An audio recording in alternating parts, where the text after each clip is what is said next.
জাদুঘর মানে সাধারণত চোখের সামনে ভেসে ওঠে চার দেয়ালের ভেতরে সাজানো নানান জিনিসপত্র, কিন্তু এই জাদুঘর একেবারেই আলাদা, যার নেই কোনো দরজা, নেই কোনো দেয়াল, এমনকি ছাদও নেই। কারণ এটি সমুদ্রের গভীরে নীল পানির নিচে দাঁড়িয়ে আছে 25টি বিশাল মাটির ভাস্কর্য, যেন তারা সমুদ্রের কোনো প্রহরী। সমুদ্রের তলদেশে বানানো এই জাদুঘর শুধু দেখার জন্য নয়, এগুলো বানানো হয়েছে প্রবাল প্রাচীরকে বাঁচাতে, যেখানে সামুদ্রিক প্রাণীরা ফিরে আসবে তাদের হারানো ঘরে। শিল্প আর প্রকৃতি মিলে এমন এক জায়গা তৈরি করেছে যা পৃথিবীর অন্য কোনো জাদুঘরের চেয়ে সম্পূর্ণ আলাদা।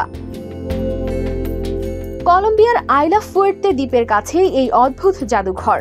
সমুদ্রের স্বচ্ছ নীল পানিতে সূর্যের আলো নেমে এসে ভাস্কর্যগুলোর গায়ে যেন সোনালী পর্দা বিছিয়ে দেয়। দুজন দক্ষ কারিগর হাতে বানিয়েছেন প্রতিটি ভাস্কর্য। পানিতে ডুবিয়ে তোলা বিশেষ মাটি তাদের হাতে পেয়েছে বিশেষ আকার। মাটি দিয়ে গড়া হলেও এগুলোর উদ্দেশ্য কেবলই শিল্প প্রদর্শন নয়, এগুলোকে এমনভাবে ডিজাইন করা হয়েছে যাতে সামুদ্রিক শৈবাল ও প্রবাল এগুলোর গায়ে জমে নতুন বাসস্থান তৈরি করতে পারে। পর্যটন আর জলবায়ু পরিবর্তনের কারণে এখানে প্রবাল প্রাচীরের অনেকটাই ধ্বংস হয়ে গেছে। মাছ, কচ্ছপ, এমনকি ছোট চিংড়িরাও তাদের পুরনো বাসা ছেড়ে চলে যেতে বাধ্য হয়েছে। আর এই ভাস্কর্যগুলো সেই হারানো প্রাণীদের ফেরানোর জন্য নতুন আবাসস্থল হয়ে উঠেছে।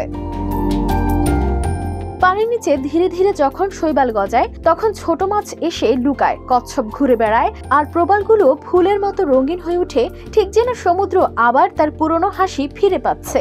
এই জাদুঘর ভ্রমণকারীদের জন্য এক অদ্ভুত অভিজ্ঞতা। তারা ডাইভিং করে নিচে নামলে চারপাশে শুধু নীরবতা, পানির মৃদু চাপ, দূরে মাছের ঝলমলে ছায়া আর ভাস্কর্যগুলোর নিঃশব্দ দাঁড়িয়ে থাকা। প্রতিটি ভাস্কর্য যেন গল্প বলে মানুষদের সৃজনশীলতা, প্রকৃতির সৌন্দর্য আর রক্ষার অঙ্গীকারের গল্প। News desk, RTV।